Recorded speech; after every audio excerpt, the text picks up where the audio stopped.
Bienvenidos a esta clase número 17, es una clase teórica correspondiente al avance sincrónico. Fecha de grabación de este video, 22 de diciembre. Bueno, vamos a ver los conceptos de valor medio y valor eficaz. Se define una función y de t, una función periódica generalizada en un intervalo t. Se define el concepto de valor medio. Es aquel que nos permite determinar la media aritmética, es decir, el promedio, de los valores instantáneos de una onda de corriente alterna.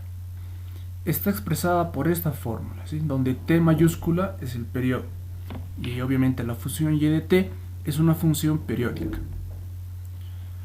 Bueno, acá una aclaración. El valor medio de una onda simétrica respecto del tiempo, o sea, por los conceptos de cálculo 1, sabemos que hay tipos de ondas, tipos de simetrías, ¿no? Algunas ondas son simétricas respecto del tiempo, o sea, la parte superior del eje de las abscisas, ¿sí?, va a coincidir con la parte inferior, ¿no? También una simetría respecto al origen, ¿sí? Esta es una onda senoidal típica, también tiene su simetría respecto al origen, ¿no? Lo que la parte de la gráfica superior resulta equivalente a la parte inferior de la gráfica. Bien. El valor medio de una onda simétrica respecto del tiempo es igual a 0. Por lo que cuando se calcula el valor medio de esta clase de ondas, los límites de la integral de esta integral se refieren únicamente al semiperiodo. O sea, hay que poner acá 1 sobre t medios, integral de t medios, de 0 a t medios, perdón, ¿sí?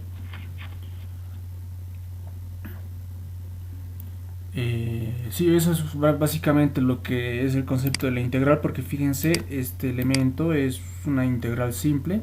La definición es que es el área bajo la curva, ¿no ve? O sea, si es simétrico,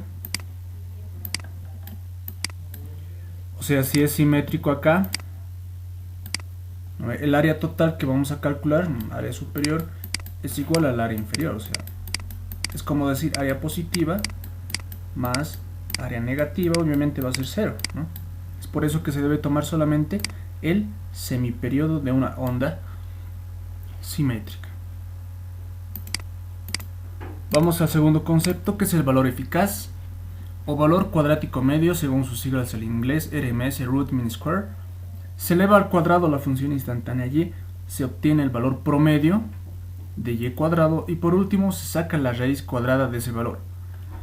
El valor eficaz nunca es negativo, ¿ya?, ni es igual a 0, a menos que y sea 0 en todo momento. El valor eficaz es un concepto que nos permite tratar una onda de corriente alterna como si se tratara de una onda de corriente continua. Acá está la fórmula: y eficaz es igual a la raíz cuadrada de 1 sobre el periodo por la integral de la función al cuadrado evaluado desde 0 hasta el periodo. Los instrumentos de medida para voltajes y corrientes, amperímetros, voltímetros, están calibrados para leer valores eficaces, ¿ya?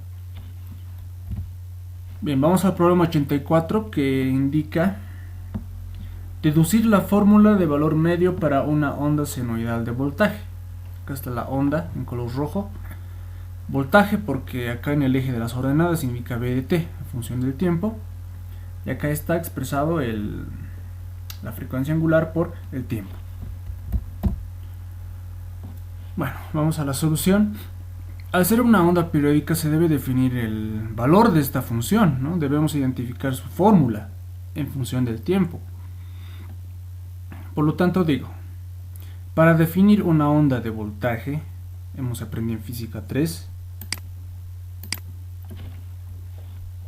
en este caso una onda senoidal, se toma en cuenta la amplitud, ¿no?, multiplicado por la onda senoidal periódica, ¿no?, donde omega resultaría la frecuencia angular y t la función del tiempo, ¿no?, la variable independiente. Según la gráfica, fíjate, puedo obtener que la frecuencia angular sabemos que es igual a 2pi por la frecuencia, pero la frecuencia es igual al inverso del periodo, 1 sobre t. Y según la gráfica, acá el periodo, ¿sí?, es de 0 a 2pi. O sea, a partir de 0 a 2pi la onda se repite, ¿no ve? Por lo tanto, el periodo que puedo analizar es de 0 a 2pi. O sea, la distancia,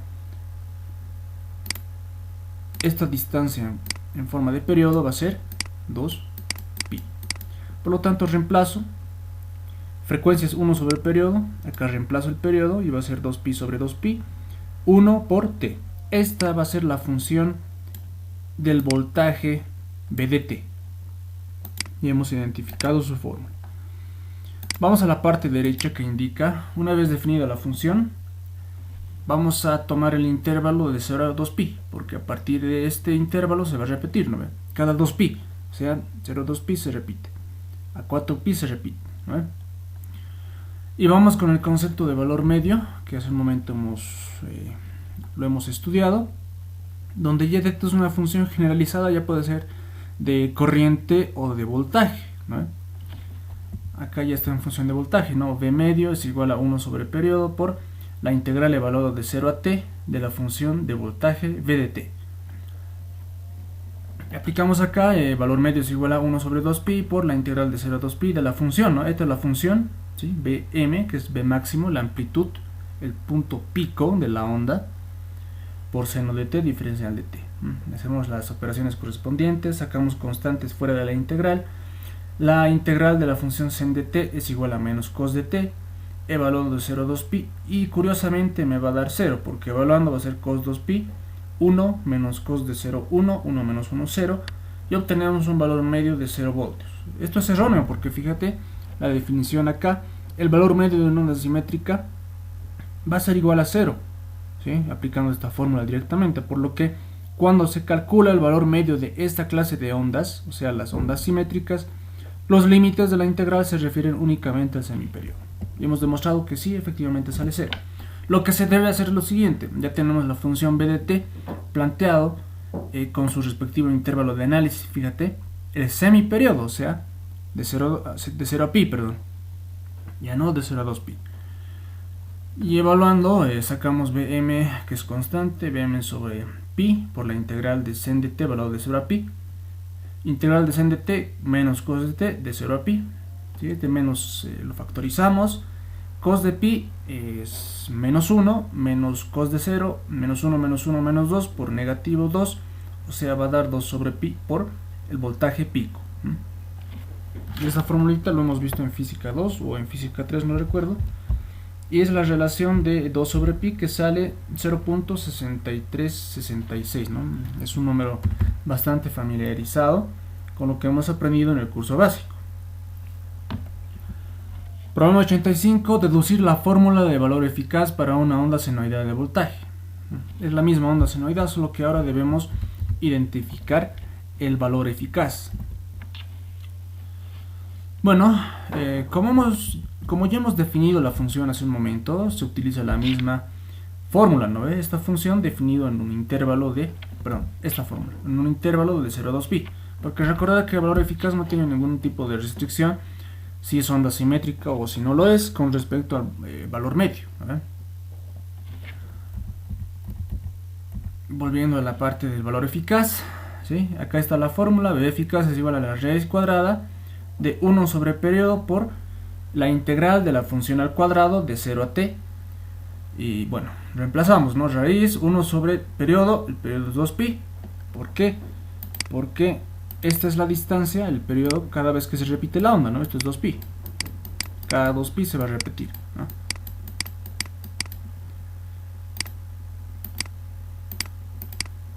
Bien.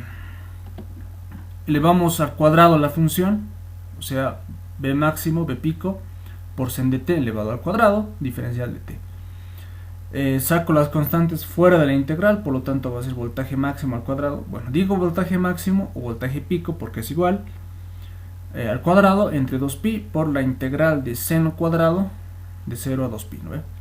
Por identidades trigonométricas no es recomendable trabajar con funciones elevados al cuadrado, por lo tanto estoy utilizando la identidad de seno cuadrado de t es igual a 1 más cos del ángulo doble entre 2, y esto ya es más lineal, ¿no? Ya se puede integrar de forma más fácil. El 2 sale, por lo tanto acá va a ser 2pi por 2, 4pi, ¿no? Y tengo esta integral bastante sencilla, 1 más cos 2 de t. Integrando va a ser t más sen 2 de t. Bueno, acá es sen 2 de t, ¿no? Me he equivocado. Acá sería sen 2 de t. Ahora sí.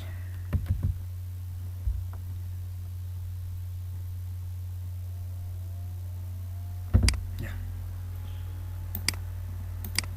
Sí, evaluando esta función de t va a ser 2pi más seno de 4pi, seno de 4pi es 0, menos 0 más sen de 0, 0. O sea, solo voy a tener esta función evaluada en este intervalo de 0 a 2pi igual a 2pi. Haciendo operaciones, 2pi con 4pi me queda 2 abajo, por lo tanto va a ser la raíz cuadrada de voltaje pico al cuadrado entre 2.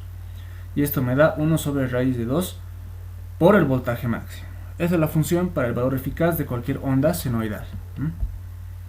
Siempre y cuando sea de la forma sen de t, simplemente. Bueno, vamos a utilizar estos dos conceptos que hemos aprendido para la parte de la introducción a corriente alterna. Se denomina corriente alterna a aquella en la que la tensión en los bornes de la fuente y el sentido de la corriente de un circuito cambia periódicamente siguiendo una función matemática determinada, o sea, puede ser seno o coseno, son las ondas más comúnmente usadas en la parte de eléctrica. El punto 1 que lo vamos a analizar es el punto de senoides.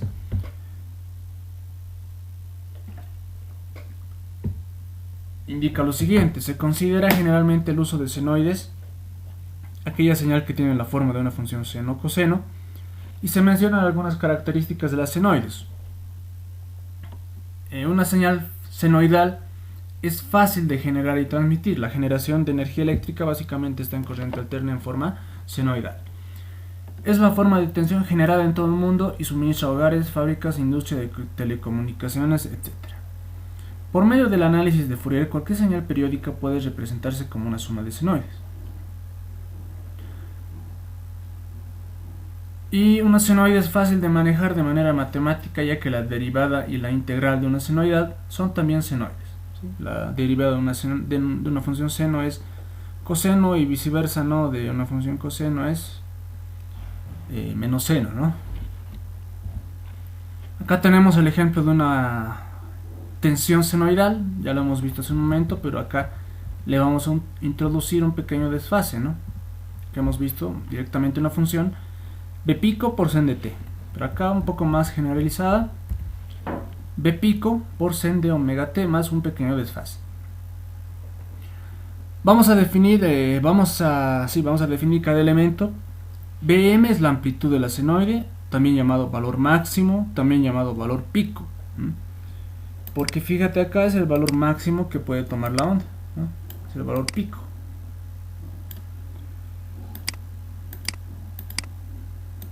Omega es la frecuencia angular en radianes sobre segundo. Omega t más el ángulo de desfase, todo este elemento dentro de la función seno, es el argumento de la senoide, ¿ya? Y este angulito es el ángulo de desfase. ¿Sí? Básicamente, en color azul acá tenemos representada la función seno de t, ¿sí? O seno de omega t, prácticamente es lo mismo, ¿ya? Donde pasa por el origen, ¿sí? Es una función seno típica, ¿no? Y en color rojo, pero de forma segmentada, está la función desplazada, omega t más θ, ¿no ve? Y representando un poco más esta parte, fíjate, el desfase está representado por este ángulo phi, ¿ya? El signo positivo indicará que esta onda, en este caso B de 2, está adelantada phi grados a la onda típica senoidal, ¿ya? Punto 2. Fasores. Es un número complejo que representa la amplitud y fase de una senoide. Para obtener la representación fasorial de una senoide, esta se expresa en la forma de coseno y se toman la magnitud y la fase. Acá le voy a poner un asterisco porque hay cierta discusión en esta parte, ¿ya? Puede ser seno o puede ser coseno. Eso ya depende de la bibliografía que se maneje. Bueno, acá un ejemplo, ¿no? O sea, una senoide VDT igual a V pico por coseno de omega t más el ángulo phi. La representación fasorial será igual a V puntito para representar que es un fasor, igual al voltaje pico entre raíz de 2 con su respectivo ángulo de desfase, este ángulo phi, ¿no? Recordando hace un momento que hemos demostrado la fórmula de el valor eficaz de una onda senoidal, acá está. Este es el valor eficaz o valor BRMS, es igual al voltaje máximo entre raíz de 2, ¿no? Ya acá está, lo estamos aplicando. Voltaje máximo entre raíz de 2 es igual al voltaje eficaz. Y tenemos la siguiente tabla de resumen. Si consideramos como coseno la onda con la que vamos a trabajar, según la bibliografía indicada, acá, su transformación al dominio fasorial será B puntito igual al valor eficaz con el ángulo de desfase. Si fuera una función seno, sabemos que seno y coseno tienen una relación de desplazamiento de 90 grados, ¿no? Por lo tanto, acá va a ser el ángulo de desfase phi menos 90 grados, ¿no? Va a ser casi idéntico, ¿no? Pero con el desplazamiento de 90 grados correspondiente a la diferencia entre seno y coseno. Aquí hay una nota especial correspondiente al asterisco que he mencionado. Existe discrepancia respecto a la transformación fasorial de una función seno o coseno debido a la amplia bibliografía existente. Por ejemplo, según Schaum, a partir de la función seno ya lo transforma directamente al dominio fasorial, ¿sí? Y según Alexander, ¿ah?, él trabaja con coseno y a partir de coseno lo convierte directamente al dominio fasorial. Si no me equivoco, el ingeniero trabaja con la parte de seno, ¿sí?, con esta formulita bastante usada, ¿ya?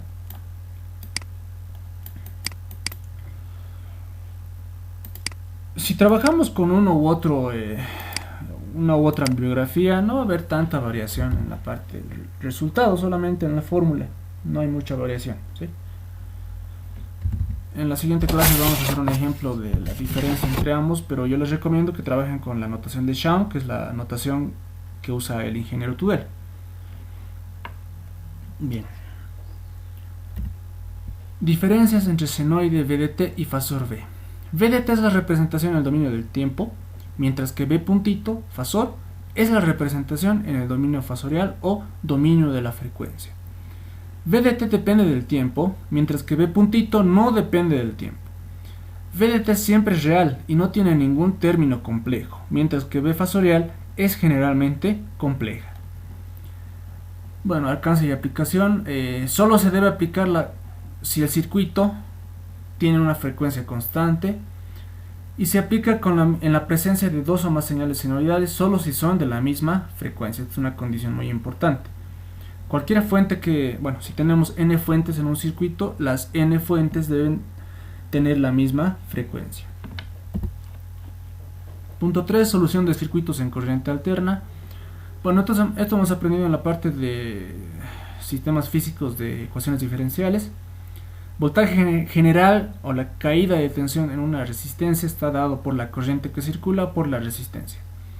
En una inductancia tenemos la caída VL es igual a la autoinductancia L por la variación de la corriente en el tiempo. Para una capacitancia es 1 sobre C por la integral de la corriente respecto del tiempo. Lo mismo para la corriente general, simplemente despejando la formulita de la ley de Ohm. La corriente en la resistencia es igual a la caída de tensión aplicada entre la resistencia. Lo mismo para la corriente en la inductancia y para la capacitancia. Básicamente es despejar e integrar, ¿no?, cada fórmula respectiva. Tenemos un ejemplo de aplicación, circuito básico RLC serie. ¿Sí? Acá tenemos en color rojo las caídas de tensión correspondientes, una fuente de voltaje en corriente alterna y la corriente en función del tiempo circulante. Por la ley de Kirchhoff tenemos que VDT es igual a la sumatoria de las caídas de tensión de cada elemento pasivo, o sea VR más VL más VC correspondiente a cada caída en RLC. Y reemplazando con la fórmula que tenemos acá en las caídas de voltaje, sería una sumatoria de IT por R más L diferencial de respecto al tiempo más 1 sobre C por la integral de I. Es una ecuación íntegro diferencial, ¿no? Bueno, Tenemos la siguiente tabla de caídas de tensión en elementos pasivos, pero ya transformadas al dominio fasorial. ¿Ya? La resistencia en el dominio temporal va a ser R, pero en el dominio fasorial va a ser también R, no hay problema. La inductancia ya no va a ser una función del tiempo acá, ¿no? Simplemente en el dominio fasorial se representa como una reactancia inductiva. Su valor, la frecuencia angular por la autoinductancia L. Lo mismo para la capacitancia, acá ya no hay función del tiempo. Su representación en el dominio fasorial será por una reactancia capacitiva igual a 1 sobre la frecuencia angular por la capacitancia. Bueno, un poco de teoría, ¿no? La transformación fasorial es un recurso que nos brinda las matemáticas para resolver circuitos en corriente alterna expresados mediante ecuaciones integro-diferenciales como esta, ¿ya? Como si se trataran de ecuaciones lineales algebraicas con números complejos, ¿ya? Un poco más de teoría, ¿no? De lo que da el ingeniero. Ya, esto es lo que me gustaría aclarar, la diferencia entre el dominio del tiempo y el dominio fasorial. Recordarán que la solución de una ecuación, bueno, imagínate que solucionando esta ecuación íntegro diferencial voy a obtener dos respuestas, ¿no? A ver, la respuesta sería para una BDT. Ya. Voy a generalizar como Y la respuesta, ¿ya? Una función y de t, la respuesta de esa ecuación íntegro diferencial. Va a dar dos respuestas, una respuesta en estado transitorio, T mayúscula, también en función del tiempo, más una respuesta en régimen permanente, y de régimen permanente, también en función del tiempo, ¿ya? Ahora bien, básicamente la parte de la respuesta en el régimen transitorio sería esta respuesta de acá, ¿no? Para esta y de t en el régimen transitorio. Y la otra respuesta en el régimen permanente, ¿no ve? La ventaja del dominio fasorial es que es que solo vamos a obtener la respuesta en régimen permanente, ¿ya? No nos interesa tanto la respuesta en el régimen transitorio. La solución era y en régimen transitorio más y en régimen permanente, ¿la ve? ¿Ya? Porque en aplicación práctica la respuesta en régimen permanente generalmente es mucho mayor a la respuesta en régimen transitorio, generalmente, ¿ya? Vale decir que la respuesta en régimen transitorio no es tan importante, ¿ya? No va a influir tanto en la respuesta final. Por lo tanto, el dominio fasorial simplemente nos ayuda a obtener esta respuesta en régimen permanente. Esa es la ventaja. Obviamente en régimen transitorio, por ejemplo, la carga en un capacitor, etcétera, van a tomar tiempos de segundos, milisegundos, ¿no? Un corto tiempo, no va a ser un tiempo grande. Lo que nos interesa más como ingenieros eléctricos es la respuesta en régimen permanente. Y bien, con el mismo circuito de hace un momento, hemos transformado al dominio fasorial ya la resistencia R, la inductancia en forma de reactancia, JXL, y acá el capacitor, menos J por reactancia capacitiva, ¿no? Y por la ley de Kirchhoff acá, sumatoria de caídas de tensión es igual al voltaje de la fuente. Bueno, acá la caída en R va a ser igual a la corriente por R, perdón, más la corriente I por la reactancia, por J veces reactancia inductiva, menos la corriente I por J veces reactancia capacitiva. Factorizando la corriente I, va a ser I por R más J veces diferencia de reactancia inductiva menos reactancia capacitiva. Básicamente este elemento de acá se denomina la impedancia, ¿verdad? La impedancia es igual a R, la parte real, más J veces reactancia inductiva menos reactancia capacitiva, la parte imaginaria, ¿no? Y en forma polar acá la tenemos expresado, la impedancia.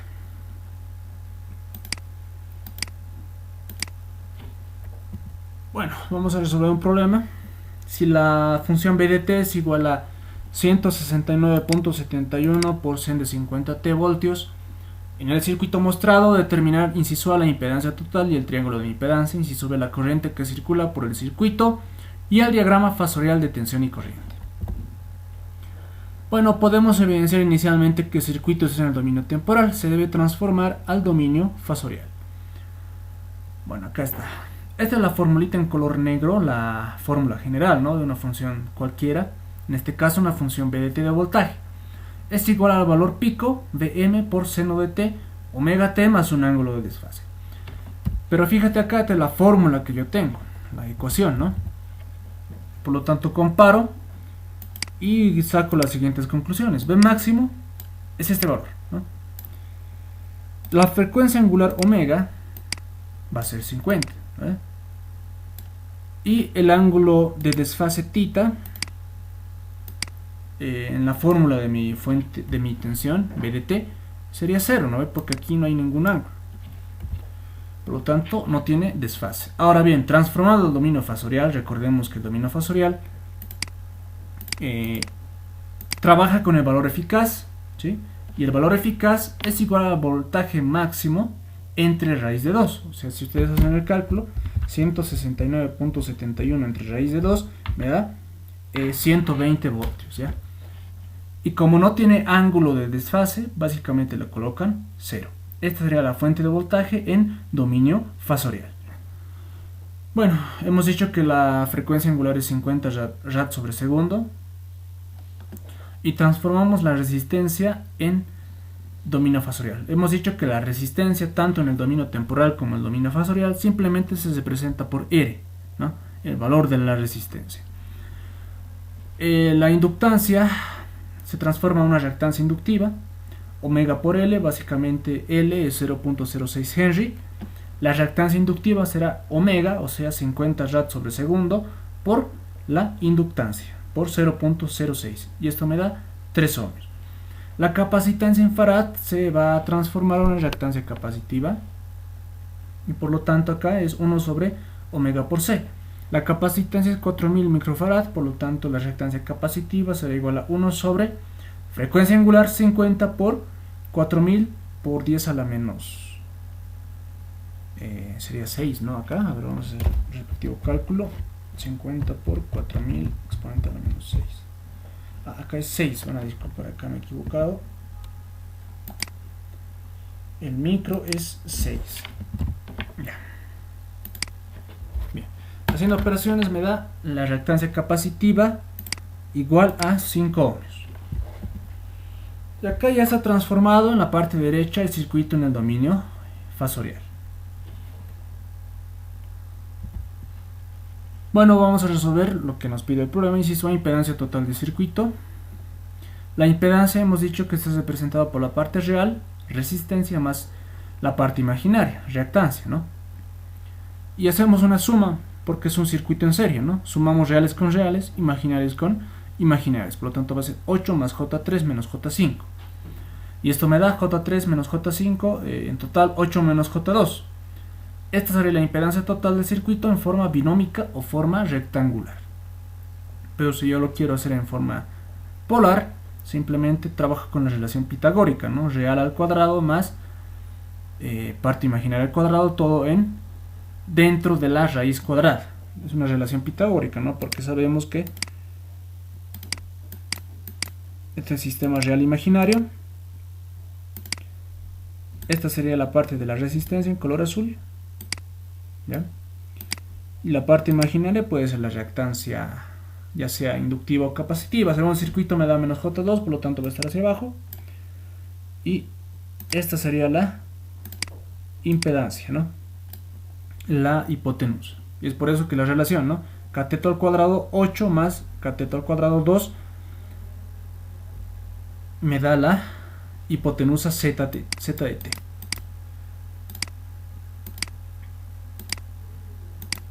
Bien. Y el ángulo obviamente va a ser el cotangente de menos 2 sobre 8. Fíjate. Me va a dar un ángulo de menos 14.04 grados, ¿sí? Esta sería la respuesta en forma polar, ¿no?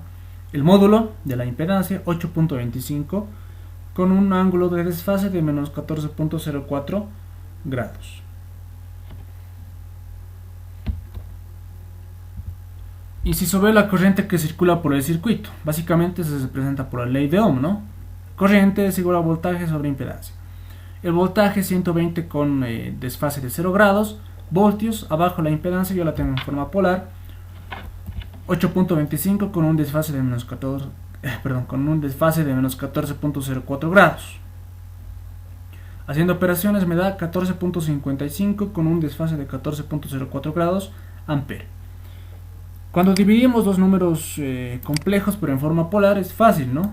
Dividimos los módulos, 120 entre 8.25 me da 14.55 y los ángulos se van a restar. Básicamente 0 menos 14.04 me da positivo 14.04.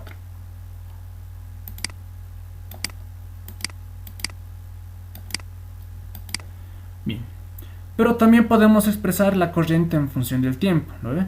Vamos a partir de la parte fasorial y la vamos a transformar al dominio del tiempo. ¿Sí? Esta sería la transformación. Esto sería el valor eficaz, ¿no ve? Pero ahora para la función del tiempo necesitamos el voltaje pico o voltaje máximo, ¿no? En este caso corriente máxima. Y multiplicamos el valor eficaz por raíz de 2, ¿no ve? Seno de 50t porque la frecuencia angular se mantiene constante, ¿sí? Más el ángulo de desfase correspondiente a esta forma polar, ¿no?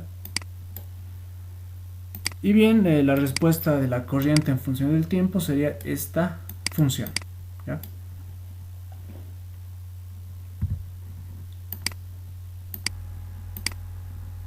Bueno, acá tenemos la representación fasorial.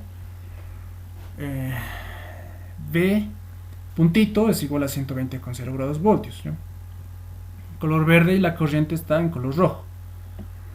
Fíjate, V es 120,0 grados, o sea no tiene desfase con respecto al eje de las abscisas. Es una flecha en el eje de las abscisas.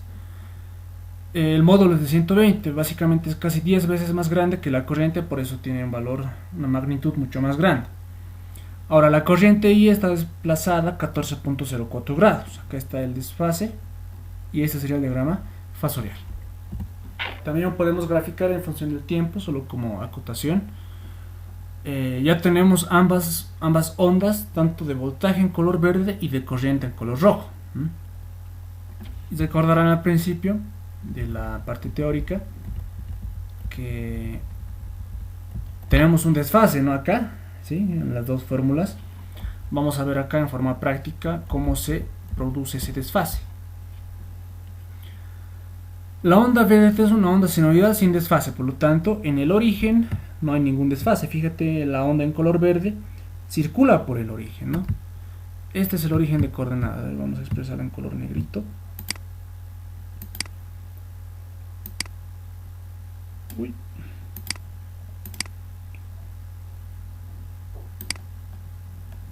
Bueno, no se nota muy bien, pero ya. Este es el origen de coordenadas, ¿ya? 0 y 0, ¿ya? Y la onda en color rojo está desplazada a 14.04 grados, ¿ya? Por lo tanto, esta pequeña diferencia, esta distancia, correspondería al desfase de 14.04 grados.